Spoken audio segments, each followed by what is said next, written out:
பாவங்களுக்காக நாம் மன வருந்தக்கூடிய ஒரு ஈவையும் ஆண்டவர் நமக்கு கொடுத்திருக்கிறார் அப்படிங்கிறதெல்லாம் பார்க்கிறோம். ஆனா வேதத்துல ஒரு காரியத்தை ஆண்டவர் நான் யாருக்கும் கொடேன், இதனால யாருக்கும் கொடுக்க முடியாது அப்படின்னு சொல்லக்கூடிய ஒரு விஷயம் வேதாகமத்தில் இருக்கு. தேவன் எல்லாத்தையும் கொடுப்பார், ஆனா இந்த ஒரு காரியத்தை மட்டும் நான் யாருக்கும் கொடுக்க மாட்டேன் அப்படின்னு வேதத்துல கடவுள் ரொம்ப காட்டமா ரொம்ப தீர்க்கமாக தேவன் வந்து அதை கூறுகிறார். அது என்ன அப்படின்னு பார்த்தோம்னா, தேவன் தன்னுடைய மகிமையை எவருக்கும் கொடுக்க மாட்டார். வசனங்கள் ஏசாயா 42வது அதிகாரம் 8வது வசனத்தை நான் வாசிக்கிறேன்.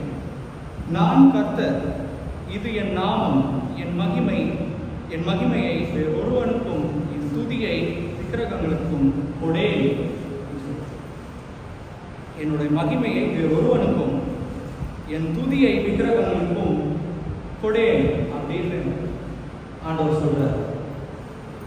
அப்படியே ஏசாயா 48வது அதிகாரத்தை நாம் பார்த்தோமே ஆயின், ஏசாயா 48வது அதிகாரம் 11வது வசனத்தில் என் நிமித்தமே அப்படியே செய்வேன், என் நாமத்தின் பரிசுத்தம் எப்படி குலைக்கப்படலாம், என் மகிமையை நான் வேறொருவருக்கும் கொடேன். இப்போ என் மகிமையை வேறொருவருக்கும் கொடேன் அப்படின்னு ஆண்டவர் வந்து நமக்கு சொல்றார். இந்த உலகத்தை ஆண்டவர் மனுஷனுக்கு கொடுத்தார். இந்த உலகத்தையும் இந்த உலகத்தில் இருக்கிற அத்தனையும் மனுஷன் சுதந்திரித்துக் கொள்ள மனுஷனுக்கு ஆண்டவர் கொடுத்தார். தன்னுடைய ஒரே பேரான குமாரனை நமக்கு கொடுத்தார். மேலும் பல ஈவுகளை ஆண்டவர் நமக்கு கொடுத்தார். ஆனால் தன்னுடைய மகிமையை ஒருவருக்கும் தேவன் கொடுப்பதில்லை என்று வேதாகமம் திட்டவட்டமாக சொல்லுகிறது.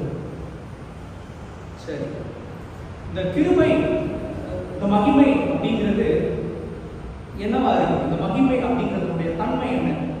தேவனுடைய மகிமை என்பது எது? அது ஒரு பொருளா? அது அவருடைய பவரா? அது எது? தேவனுடைய மகிமை அப்படிங்கிறதுடைய அந்த ஆட்ரிபியூட்ஸ், ஆங்கிலத்தில் சொல்ல போனா தேவனுடைய மகிமை அப்படிங்கிறது தேவனுக்கு ஏன் அது ஏன் என்னால் அதை யாருக்கும் கொடுக்க முடியாது அப்படின்னு சொல்ற அளவுக்கு அந்த மகிமையினுடைய தன்மை என்ன அப்படிங்கிறதெல்லாம் நம்ம விரிவா பார்ப்போம். சங்கீதம் 104வது அதிகாரம் 1வது வாக்கியம்.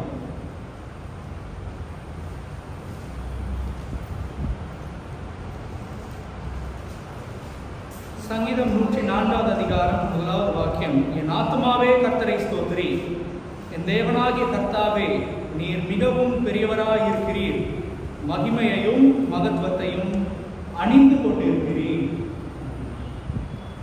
அணிந்து கொண்டிருத்தல், ஒரு மகிமை அப்படிங்கிறது அவருடைய கிரீடமா இருக்கலாம். ஆங்கிலத்துல எப்படி சொல்றாங்க அப்படின்னா clothed in glory அப்படின்னு ஆங்கிலத்தில் வருது. clothed in gloryனா ஒரு உடையை போல மகிமையை அணிந்திருக்கக்கூடிய ஒரு தேவனாக நமக்கு தேவன் இருக்கிறார். அப்போ மகிமை அப்படிங்கிறது அவருடைய உடைக்கு சமானமாக இங்க அவருடைய அலங்காரத்துக்கு சமமாக இங்க குறிப்பிடப்படுது. நாம ஒரு திருமணத்துக்கு போறோம். அந்த திருமணத்துல மணாளனுக்கு இணையாவோ அல்லது இந்த மணவாட்டிக்கு இணையாவோ வேற யாராச்சும் ஒருத்தவங்க அவங்களுக்கு இணையான உடையை அணிந்திருந்தா நம்மளால பொறுத்து கொள்ள முடியாது. மாப்பிள்ளைக்கு இணையான ஒரு உடையை அணிஞ்சிட்டு போறதே நம்மளால பொறுத்து கொள்ள முடியாது. இது தேவனுடைய உடைக்கு ஒப்பாயிருக்கக்கூடிய ஒரு காரியமாக தேவனுடைய மகிமை இருக்கு. அதை எப்படி தேவனால பிறனுக்கு பங்கிட முடியும்? அப்போ இந்த மகிமை அப்படிங்கிறது தேவன் அணிந்திருக்கக்கூடிய ஒரு காரியமாக இருக்கிறது. அடுத்ததாக இன்னும் சில முக்கியமான வசனங்களை நாம் பார்ப்போம். வெளிப்படுத்துதல் 21வது அதிகாரம் 23வது வசனம்.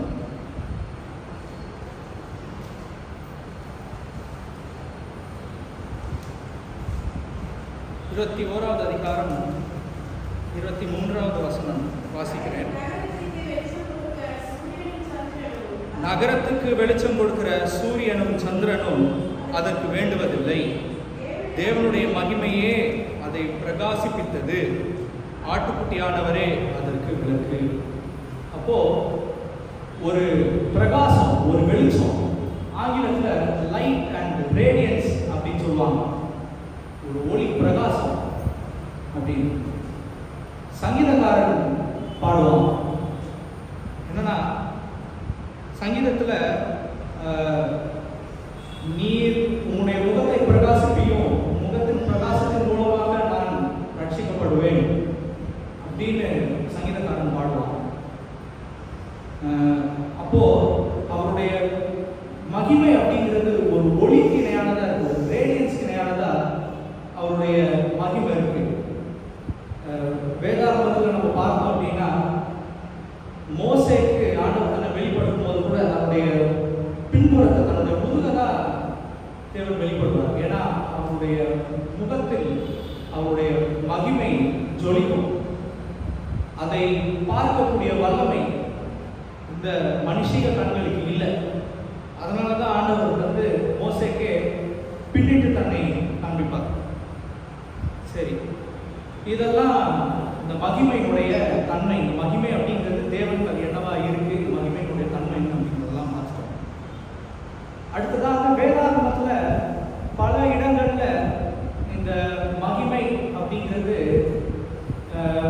இந்த மகிமையை பல காலங்களில் பல பேர் வந்து அந்த மகிமையை வந்து தேவனுடைய மகிமையை சீர்குலைக்கிற வேலையோ அல்லது தேவனுடைய மகிமையை உதாசீனப்படுத்தக்கூடிய வேலையை வேதாகமத்தில் நிறைய பேர் செய்து அதற்கான தண்டனையையும் கோபாக்கினையையும் பெற்றுக்கொண்ட பல ஆதாரங்கள், பல நிகழ்வுகள் வேதாகமத்தில் இருக்கு. குறிப்பாக நாம் சொல்ல போனால், இந்த யாத்ராகமம் 32வது அதிகாரத்தில் நம்ம பார்த்தோம்னா, இந்த தங்கத்தில் கண்ணுக்குட்டி செய்யக்கூடிய அந்த காரியம், ஆரோனிடத்துல இந்த மாதிரி மோசே மலைக்கு போயிருக்கிறார். அவருக்கு என்ன ஆயிட்டு என்று எங்களுக்கு தெரியவில்லை.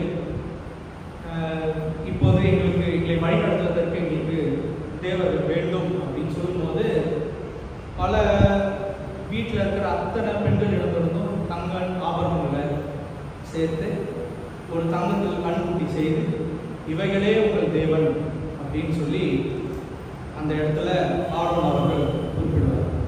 இப்போ அந்த வசனத்துல நீங்க அந்த அதிகாரம் முழுக்க பார்த்தீங்கன்னா தெரியும், தேவன் மிகுந்த கோபாகனைக்கு ஆளாக இருக்கிறார். மோசே இடத்துல ஆண்டவர் சொல்றாரு, இவங்க வந்து சீர்கட்டி இந்த மக்கள் இருக்கிறாங்க, நீ இந்த மக்களை விட்டு நீங்க போயிடுங்க, உங்க நான் பெரிய ஜாதி ஆகுவேன் மோசே கிட்ட சொல்லிட்டு இந்த மக்களை நான் அழிச்சிருவேன் அப்படிங்கிறது. இப்போ அந்த இடத்துல மோசே மன்றாடினான், மோசே ஆண்டவர் இடத்துல மன்றாடினான். அப்போ ஆண்டவர் அந்த மக்களுக்கு ஒரு மன்னிப்பை அந்த இடத்துல ஆண்டவர் வழங்குறார். ஆனா இன்னொரு நிகழ்வுல, குறிப்பாக லேவியராகமம் 10வது அதிகாரம், லேவியராகமம் 10வது அதிகாரம் முதல் 3 வசனங்களை நாம் வாசிக்க கடமைப்பட்டிருக்கிறோம்.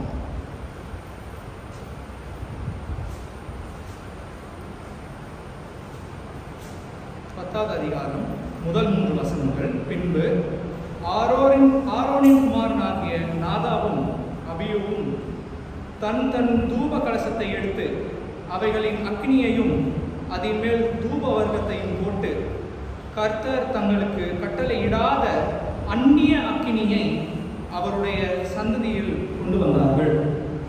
அப்பொழுது அக்கினி கர்த்தருடைய சந்ததியிலிருந்து புறப்பட்டு அவர்களை பட்சித்தது. அவர்கள் கர்த்தருடைய சந்ததியில் செத்தார்கள். 3வது வசனம் வாசிக்கிறேன். அப்பொழுது மோசே ஆரோனை நோக்கி, என்னிடத்தில் சேருகிறவர்களால் நான் பரிசுத்தம் பண்ணப்பட்டு சகல ஜனங்களுக்கு முன்பாக நான் மகிமைப்படுத்தப்படுவேன் என்று கர்த்தர் சொன்னது இதுதான் என்றார். இப்போ இந்த இடத்துல ஒரு கடுமையான தண்டனை தான். தீயினால குமாரர்களை பட்சிக்கிறார். இந்த 2 குமாரர்கள் நாதாபும் அபியும் யார் அப்படின்னா ஆரோனுடைய குமாரர்கள். நம்ம முன்னாடி நிகழ்வுல நம்ம என்ன பார்த்தோம் அப்படின்னா, ஆரோன் ஒரு தங்கத்தில் கண்ணுக்குட்டியை செய்கிறான். அதை அவர்கள் தேவனாக பாவிக்கக்கூடிய தன்மையை நம்ம பார்க்கிறோம். அதை ஆண்டவர் ஒரு இடத்துல மன்னிக்கிறார். அதற்கு அடுத்த அதிகாரத்திலேயே ஆரோனின் குமாரர்கள் திரும்பவும் தேவனுடைய மகிமை குலைச்சலாக அவர்கள் ஒரு தேவன் சொல்லாத ஒரு காரியத்தை அவங்க செய்கிறாங்க. அதற்காக அவர்கள் தண்டிக்கப்படவும் செய்கிறார். இப்போ இங்க நம்ம என்ன பார்க்க வேண்டியது இருக்கு அப்படின்னா, தேவனுடைய மகிமையை நம்ம உதாசீனப்படுத்துவதாலோ இல்லை தேவனுடைய மகிமையை நாம் பரிசுத்த குலைச்சலாக்கினாலோ மிகுந்த கோபாக்கணைக்கு ஆளாகக்கூடிய ஒரு செய்தி நமக்கு இருக்கு அப்படிங்கிறது இந்த ஒரு நிகழ்வுல இருந்து குறிப்பிடலாம். இதே மாதிரி இன்னொரு நிகழ்வும் இருக்கு. 2 சாமுவேல் 6வது அதிகாரத்துல முதல் 11 வசனங்களை நீங்கள் எடுத்தீர்களானால் ஊசாவினுடைய குற்றங்களை பற்றி, ஊசாவினுடைய அந்த பொறுப்பற்ற தன்மையை பற்றி நாம் விரிவாக வாசிக்கிறோம். அப்போ 2 சாமுவேல் 6வது அதிகாரம் முதல் 11 வசனங்கள். அதுல நான் வாசிக்கிறேன். அப்பொழுது கர்த்தருக்கு ஊசாவின் மேல் கோபம் உண்டது. அவனுடைய துணிவின் நிமித்தம் தேவன் அங்கே அவனை அடித்தார். அவன் அங்கே தேவனுடைய பெட்டி அண்டையில் செத்தான் அப்படின்னு 7வது வசனம் சொல்லுது. அவன் ஏன் சாகிறான்? அதுக்கு முந்தின வசனம் போங்க. அவர்கள் நாகோனின் களம் இருக்கிற இடத்துக்கு வந்தபோது மாடுகள் விரண்டு பெட்டியை அசைத்தபடியினால் ஊசா தேவனுடைய பெட்டியின் இடமாய் தன் கையை நீட்டி அதை பிடித்தான். அப்படி பிடிச்சதுனால ஊசா வர்ணிக்கக்கூடிய சூழல். தேவன் அந்த இடத்துல ஊசாவை அடிக்கிறார். இப்போ இது மேலோட்டமாக நம்ம பார்க்கும்போது பெட்டி கீழே விழுந்துச்சு, பெட்டியை அவன் கையால் தொட போனான், இதுக்கு எதுக்கு ஆண்டவர் கொடுக்குறாரு அப்படின்னு நம்ம மேலோட்டமாக யோசிக்கணும். ஆனால் இதுக்குள்ளே இருக்கக்கூடிய உள்ளார்ந்த வசனங்களை நம்ம வாசிக்கணும். என்னாகமம் 4வது அதிகாரம் 6 மற்றும் 7வது வசனங்களை நம்ம வாசிக்கணும்.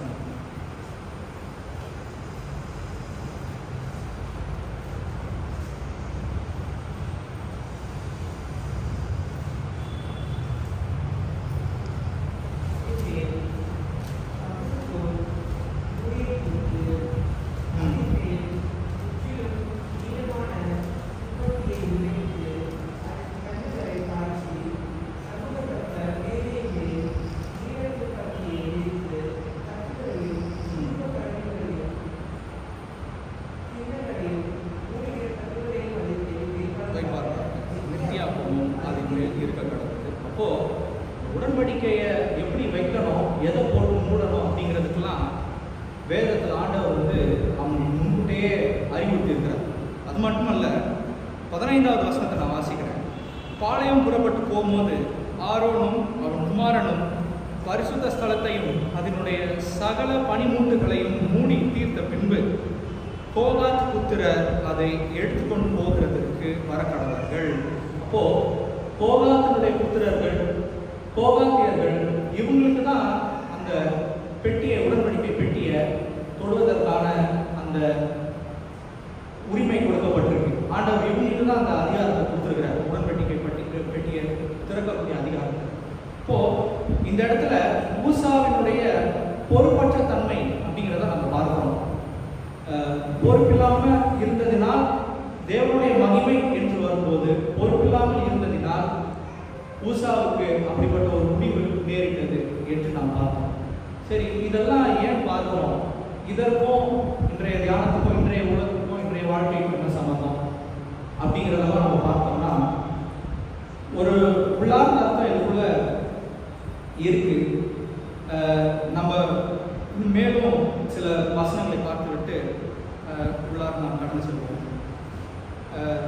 இந்த தேவனுடைய மகிமை, இந்த தேவனுடைய மகிமையை அபியாசித்து தேவனுடைய மகிமையை ஏற்றுக்கொண்டு அவரை துதிக்கக்கூடிய அந்த மக்களுக்கு சில வெகுமதிகளை ஆண்டவர் கொடுப்பதாகவும் வேதாகமம் சொல்லுகிறது. இல்லை என்னன்னு பார்த்தோம் அப்படின்னா, யோவான் 17:24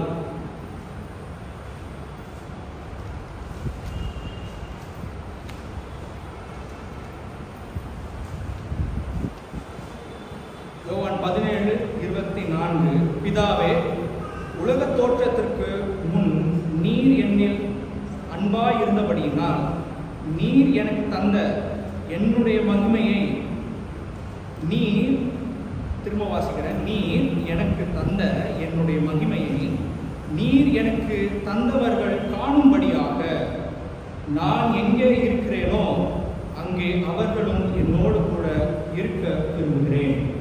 இப்போ இயேசு கிறிஸ்துவனுடைய மகிமையினால அவர் எங்கே இருக்கிறாரோ அங்க நாம் இருப்போம்.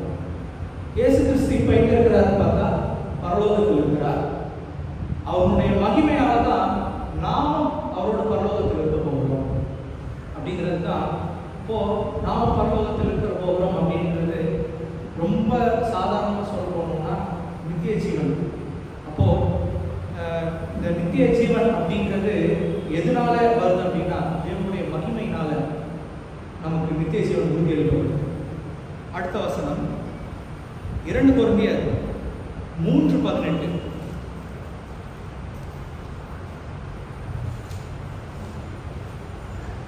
2 கொரிந்தியர் 3:18. நாம் எல்லாரும் திறந்த முகமாய் கர்த்தருடைய மகிமையை கண்ணாடியிலே காண்கிறது போல கண்டு ஆவியாயிருக்கிற கர்த்தரால் அந்த சாயலாக தானே மகிமையின் மேல் மகிமை அடைந்து மறுரூபமாகப்படுகிறோம். டிரான்ஸ்பிகரேஷன். முதல்ல தேவனோட இயேசு கிறிஸ்துவோட நாம் இருக்கக்கூடிய அந்த பாக்கியம் நமக்கு கிடைக்கிறது, ஒரு நித்திய ஜீவன் நமக்கு கிடைக்கிறது. அடுத்ததாக டிரான்ஸ்பிகரேஷன், மறுரூபமாக்கப்படுதல். நாம் தேவனுடைய மகிமையினால் மறுரூபமாக்கப்படுகிறோம் அப்படிங்கிறத நம்ம பார்க்கிறோம். அடுத்ததாக சங்கீதம் 80வது அதிகாரம். சங்கீதம் 80வது அதிகாரத்தில் ஒரு 3 இடங்கள்ல தேவனுடைய மகிமையை பற்றி சங்கீதக்காரர் கூறுகிறார். 3வது வசனம் வாசிக்கிறேன். தேவனே, எங்களை திருப்பி கொண்டு வாரும், உமது முகத்தை பிரகாசிப்பிக்க பண்ணும், அப்பொழுது நாங்கள் ரட்சிக்கப்படுவோம். ஆரம்பத்தில் நான் சொன்னேன் இல்லையா, தேவனுடைய பிரகாசமாக அவருடைய மகிமை இருக்கு, அவருடைய ஒரு ஒளியாக தேவனுடைய மகிமை இருக்கு. அப்போ இங்க சங்கீதக்காரர் என்ன பாடுகிறார் அப்படின்னா, உமது முகத்தை பிரகாசிப்பிக்க பண்ணும், அப்பொழுது ரட்சிக்கப்படுவோம். இதே வசனத்தை, இதே வார்த்தைகளை திரும்பவும் 7வது வசனத்தில் குறிப்பிடுறார். சேனைகளின் தேவனே, எங்களை திருப்பி கொண்டு வாரும். ரிவைவல் ஆங்கிலத்தில் சொல்ல போனார். திருப்பி கொண்டு வாரும் அப்படிங்கிறது ரிவைவல்.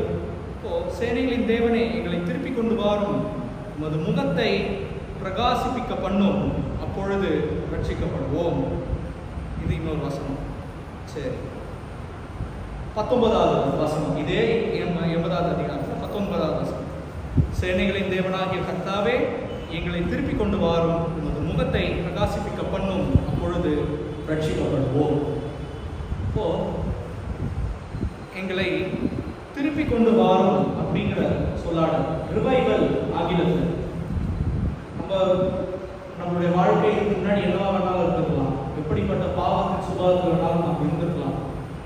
ஆனால் நம்மளை அந்த பாவத்தின் தன்மையிலிருந்து, அந்த இருளிலிருந்து நம்மளை மீட்டு கொண்டு வரக்கூடிய அந்த சத்துவம் தேவனுடைய கிருபை, தேவனுடைய மகிமைக்கு உள்ளது அப்படிங்கிறது இந்த வசனங்கள்ல நம்ம பார்க்கிறோம்.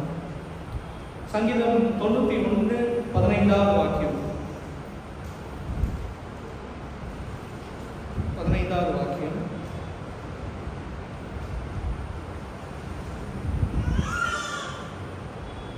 அவன் என்னை நோக்கி கூப்பிடுவான், நான் அவனுக்கு மறு உத்தரவு அருளச் செய்வேன், ஆபத்து நாளிலே அவனோடு உன்னோடு இருந்து உன்னை தப்புவித்து உன்னை கனப்படுத்துவேன். இது இன்னொரு வசனம். தேவனுடைய மகிமை நம்மை தப்புவிக்கிறது. நம்முடைய ஆபத்து காலங்களில் தேவனுடைய மகிமை நம்மை தப்புவிக்கிறது என்று நாம் பார்க்கிறோம். சரி, இதெல்லாம் தேவனுடைய மகிமையை ஒருவன் பறைசாற்றுவதனால், தேவனை துதிக்கிறதுனால் ஒருவனுக்கு கிடைக்கக்கூடிய வெகுமதிகளாக இதெல்லாம் வேதாகமத்தில் சொல்லியிருக்காங்க. சரி, இப்போ இங்க திரும்பவும் அந்த இடத்துக்கு வருவோம். தேவனுடைய மகிமையை பரிசுத்த குலைச்சலாக நடத்திய நபர்கள் பல தண்டனைக்கு ஆளாகிறாங்க அப்படிங்கிறது நம்ம முன்னாடி பார்த்தோம். ஊசாவுடைய கதையிலையும் அதே மாதிரி நாதாப் அபியூ இவங்க 2 பேருடைய நிகழ்வுலையும் தேவன் எவ்வளோ கண்டிப்பாக தன்னுடைய மகிமை அப்படின்னு வரும்போது இருக்கிறார் அப்படிங்கிறத பார்த்தோம். இதில் நமக்கான செய்தி என்ன? இந்த தேவனுடைய மகிமை, நான் என் மகிமையை ஒருவருக்கும் கூட அப்படிங்கிறதெல்லாம் தேவன் சொல்லிட்டார்.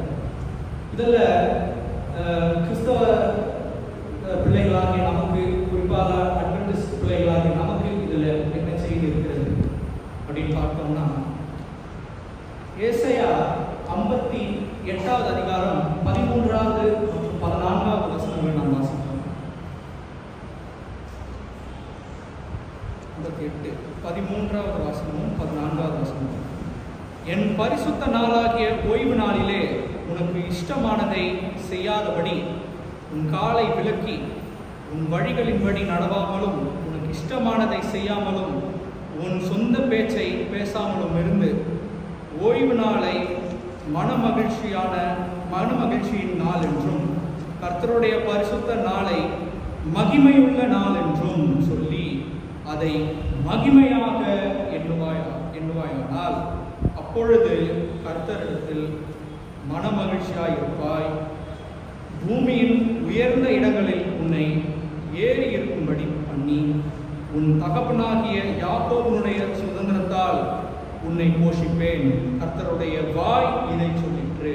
இப்போ 13வது வசனத்தை பார்த்தீங்கன்னா, கர்த்தருடைய பரிசுத்த நாளை மகிமை உள்ள நாள் என்றும் சொல்லி அதை மகிமையாக எண்ணுவாயானால்.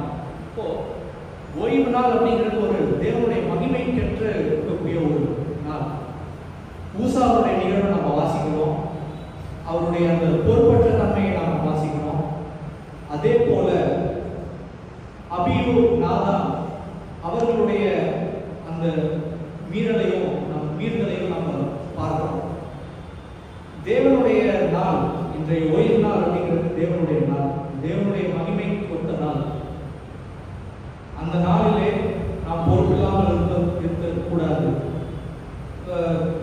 சமூக வலைத்தளங்களில் ஒரு 2 நாளைக்கு முன்னாடி ஒரு சின்னதாக ரீல் மாதிரி பார்த்துட்டு இல்லை ப்ரோ, நம்ம thou shall keep the Sabbath day holy அப்படின்னு அட்வென்டிஸ்டுகளுடைய நம்பிக்கைக்குரிய வசனங்களை காட்டி அந்த ரீல் வந்துட்டு இருந்துச்சு.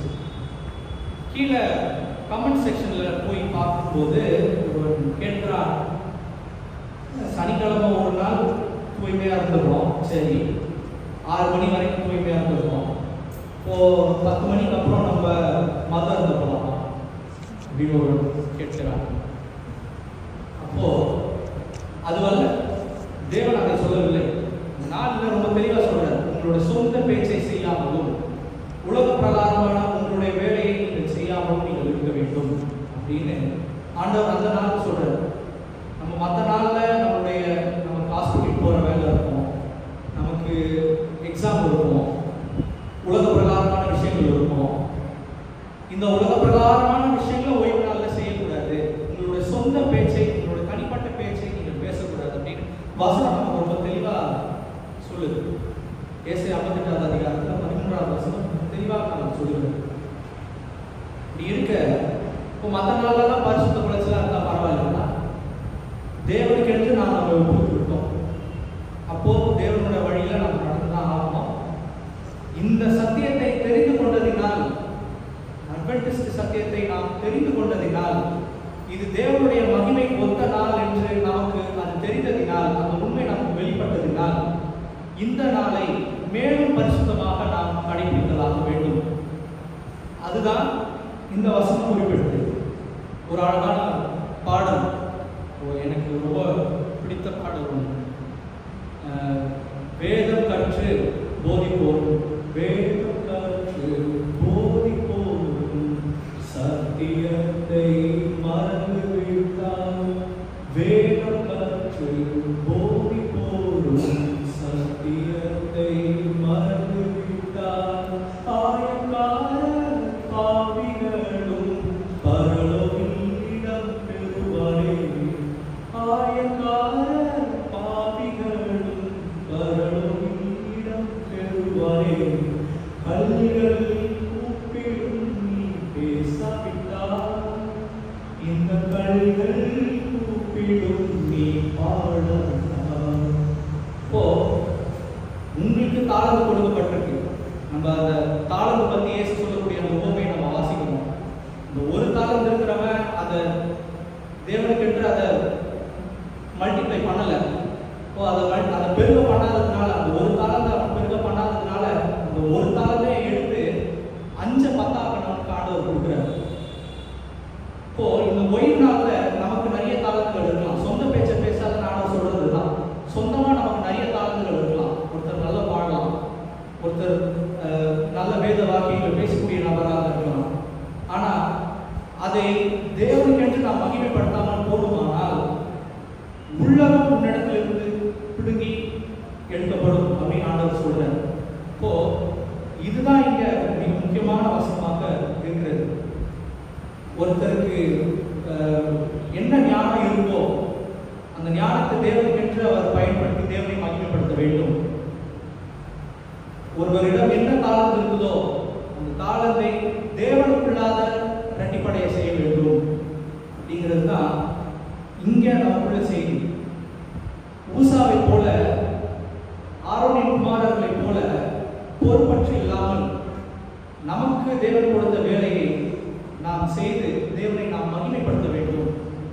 ஓய்வு நாளிலே எந்தவித பரிசுத்த குலைச்சலும் ஆகாதபடிக்கு நமக்கு இருக்கக்கூடிய தாளந்து, சிலர் நல்லா பாடுவாங்க, சிலர் வேத வாக்கியங்களை போதிப்பாங்க, ஒரு சிலர் கடவுள் இயற்கை வளங்களை பற்றி பேசுவதில் ஒருத்தருக்கு ஆர்வம் உண்டு. அது நீங்கள் எதை பற்றி வேணாலும் பேசலாம், ஆனால் நீங்கள் தேவனை அந்த இடத்தில் மகிமைப்படுத்தியாக வேண்டும். நீங்கள் தேவனை மகிமைப்படுத்தவில்லை என்றால் கல்விகள் தேவனை மகிமைப்படுத்தும், கல்விகள் தேவனை குறித்து பேசும், கல்விகள் தேவனை குறித்து பாடும் என்று வேதாகமம் நமக்கு ரொம்ப அழகாக சொல்லுகிறது.